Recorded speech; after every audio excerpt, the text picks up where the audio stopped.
नमस्कार स्वामी भक्त हो. स्वामी बखर 333 या यूट्यूब चॅनलवर तुम्हा सगळ्यांचं खूप खूप स्वागत आहे.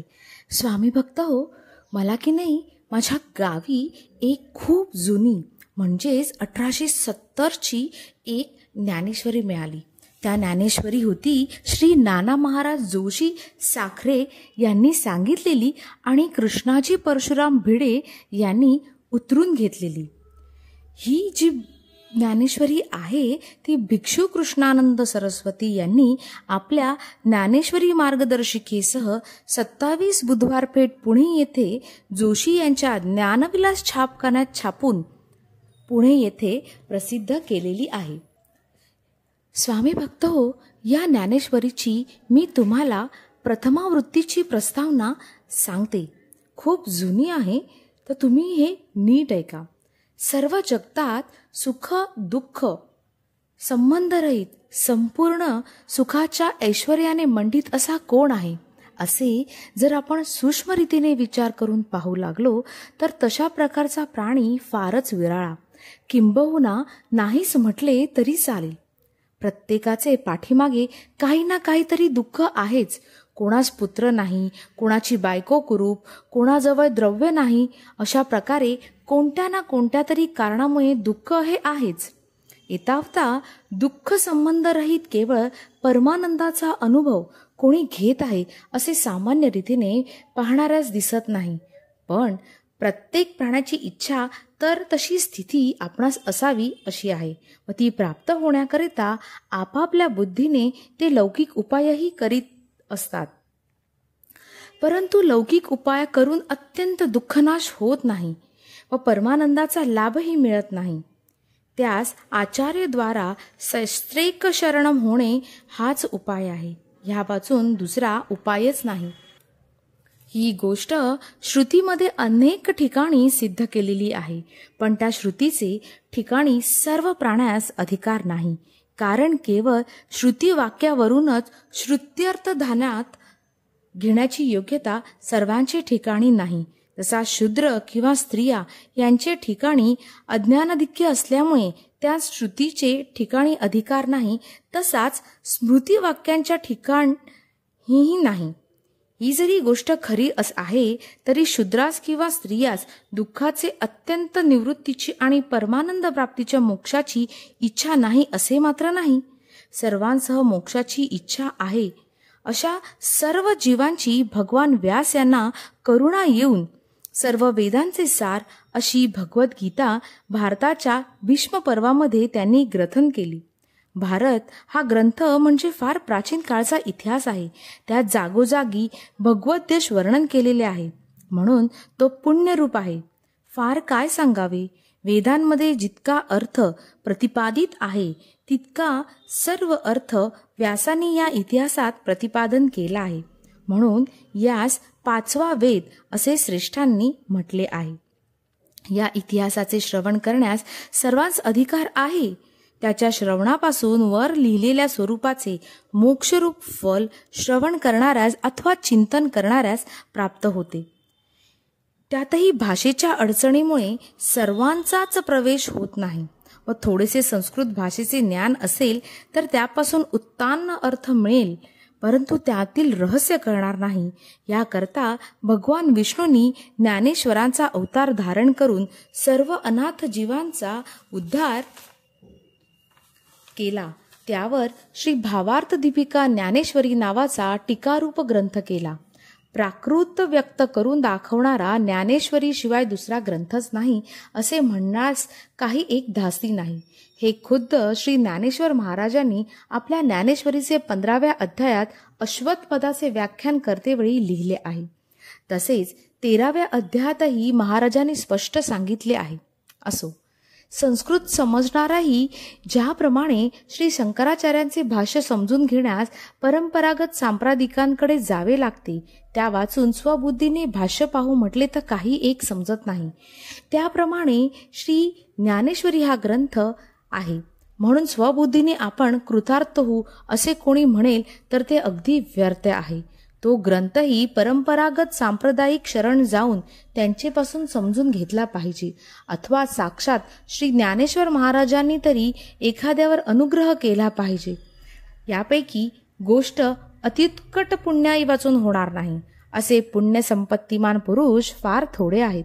अशा भाग्यवान पुरुषांपैकीच श्री नाना महाराज साखरे हे होत आणि त्यांची ही अशी परंपरा.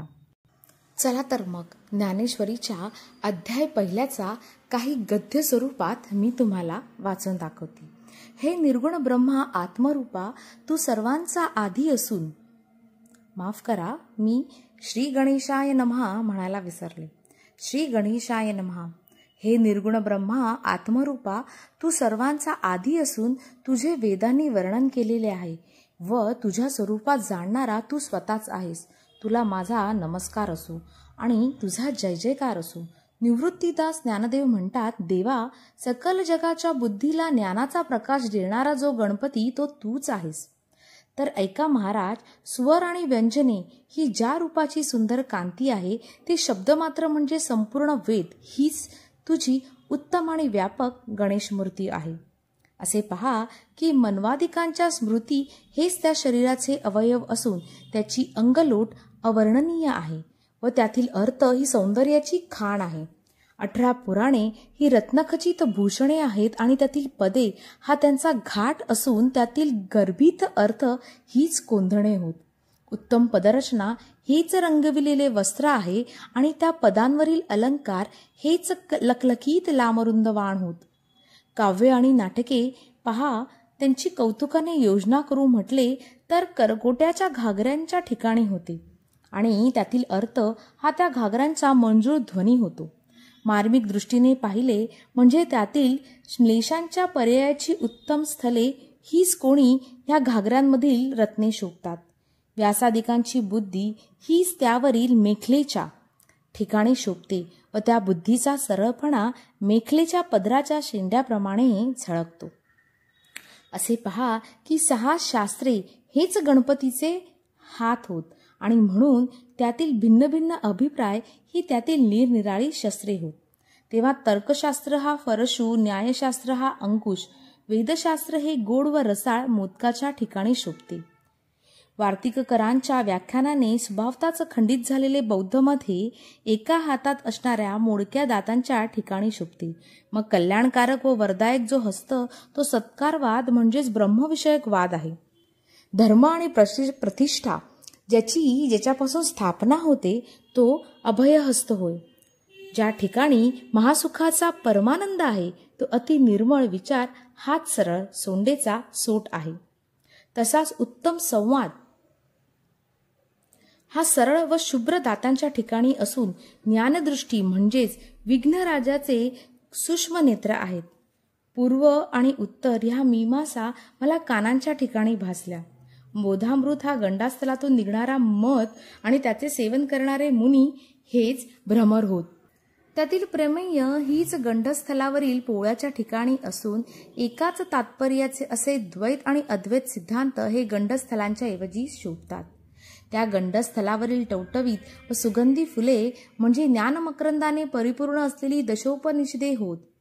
ओंकारातील अकार या दोन्ही चरणांचे ठिकाणी, उकार हा विशाल उदराचे ठिकाणी आणि मकार हा सर्व अवयवात श्रेष्ठ अशा मस्तकाच्या ठिकाणी आहे. अकार, उकार व मकार हे एकवेळेस एकत्र झाले त्यावेळेस शब्द ब्रह्माचा समावेश होऊन ओंकार हे रूप बनले. त्या आदी बीजाला श्री गुरु निवृत्तीनाथांच्या कृपेने नमस्कार करतो. आता अपूर्व अशा वाणीच्या ठिकाणी विलास करणारी, चातुर्य, अर्थ व कला यांची स्वामिनी आणि विश्वाला मोहित करणारी अशी जी सरस्वती तिला मी नमस्कार करतो. माझ्या हृदयात वास करणारे जे सद्गुरू त्यांच्या कृपेने संसार महापुरातून मी पार पडलो म्हणून विचारावर माझी विशेष प्रीती जडली. त्याचप्रमाणे पायाळूच्या डोळ्यात अंजन घातले म्हणजे त्याची दृष्टी चोहीकडे फाकून त्याचा सुगावा लागेल तेथे भूमिगत द्रव्यांचा ठेवा दिसू लागतो. सर्व हेतू पूर्ण होताच त्याप्रमाणे ज्ञानदेव म्हणतात की श्री गुरु निवृत्तीच्या कृपेने माझे सर्व हेतू नेहमी तडीस जातात. म्हणून जे शहाणे आहेत त्यांनी श्री गुरुची सेवा करावी म्हणजे आपल्या मनातील सर्व हेतू सिद्धीस जातील.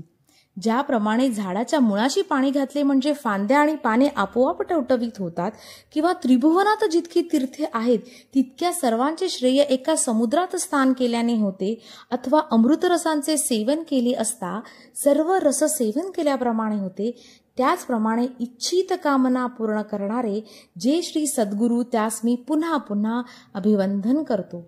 आता यापुढे सर्व कौतुक उत्पन्न करणारी अथवा विचाररूप वृक्षांची अपूर्व बागच अशी गहन कथा ऐका.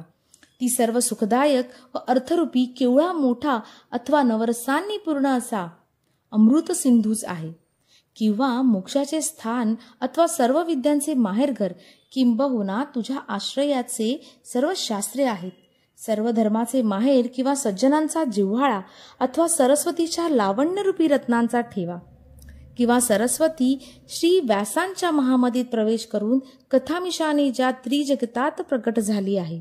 म्हणून ही कथा सर्व काव्यांचा राजा असून ग्रंथाच्या थोरपणाचे ठिकाण झाले आहे. म्हणून तेथे शृंगाराधिक नवरसांना सरळपणा विशेष डौल झाला आहे. तसेच आणखी एक गोष्ट ध्यानात ठेवा की या वेळेपासून शब्दरूपी लक्ष्मी शास्त्रीयपणा येऊन आत्मबोधाच्या ठिकाणी दुप्पट कोमलपणा आला. या कथेपासूनच चातुर्य शहाणे झाले आणि तत्वार्थाला त्याची रुची आली आणि सुखाच्या सौभाग्याची बुद्धी झाली. माधुर्याला मधुरपणा, शृंगाराला सुरेखपणा आणि योग्य वस्तू श्रेष्ठपणा येऊन त्या सर्व उत्तम रीतीने शोभू लागला. या कथेपासून कलांना कौशल्य प्राप्त झाले व पुण्याचा प्रताप वाढला. म्हणूनच 18 दिवसात भारताची 18 पर्वे ऐकल्यामुळे जन्मेजयाचे दोष नाहीसे झाले आणि क्षणभर पाहू लागले असता शृंगाराधिक रसाच विशेष सुरेखपणा आला व या गुणांच्या आपल्या गुणांचे विशेष सामर्थ्य या कथेत आले. ज्याप्रमाणे सूर्योदय झाल्यावर त्रैलोक्यावर उजेड पडतो, त्याप्रमाणे व्यासांच्या बुद्धीतून ही कथा निघाल्यामुळे सर्व जगावरही उजेड पडेल व ते शोभेल. किंवा चांगल्या शेतात बी पेरले असता जसा सहज उत्तम विस्तार होतो, तसेच या भारती कथेत सर्व विषय शोभिवंत झालेले आहेत. अथवा नगरात राहिल्यामुळे ज्याप्रमाणे मनुष्य शहाणा होतो, त्याचप्रमाणे व्यासांच्या वाणीच्या तेजामुळे सर्व जग ज्ञानमय झाले आहे. तारुण्य तशी सौंदर्याची शोभा स्त्रियांच्या अंगी जशी विशेष दृष्टीस पडते, किंवा ज्याप्रमाणे बागेत वसंत ऋतू निघाल्यावर वनशोभेची जणू काही खाणच उघडून पहिल्यापेक्षा विशेष शोभा देते. अथवा सोनाच्या लगडी पाहिल्या असतात दिसण्यात साधारण दिसतात, पण त्यांचेच दागिने बनवले म्हणजे त्याची शोभा ज्याप्रमाणे काही निराळीच दिसते, त्याप्रमाणे व्यासांच्या वाणीने भारती कथा सांगण्यास पत्करिले व तिला जशी हवी तशी शोभा आल्यामुळे ती काय इतिहासाने आपण होऊनच कथेचा आश्रय केला. पूर्ण प्रतिष्ठा प्राप्त होईल म्हणून अंगी नम्रता धरून सर्व पुराणे आख्यानरूप भारतात येऊन जगात प्रसिद्धीस आली.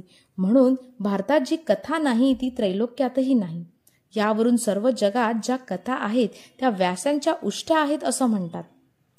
अशी ही गोड आणि केवळ परमार्थाच्या उत्पत्तीचे स्थानच अशी ही कथा वंशपायन हे जन्मजय राजास सांगतात. ती कथा अद्वितीय, उत्तम, पवित्र, उपमारहित आणि अतिकल्याणकारक अशी आहे. ती ऐका.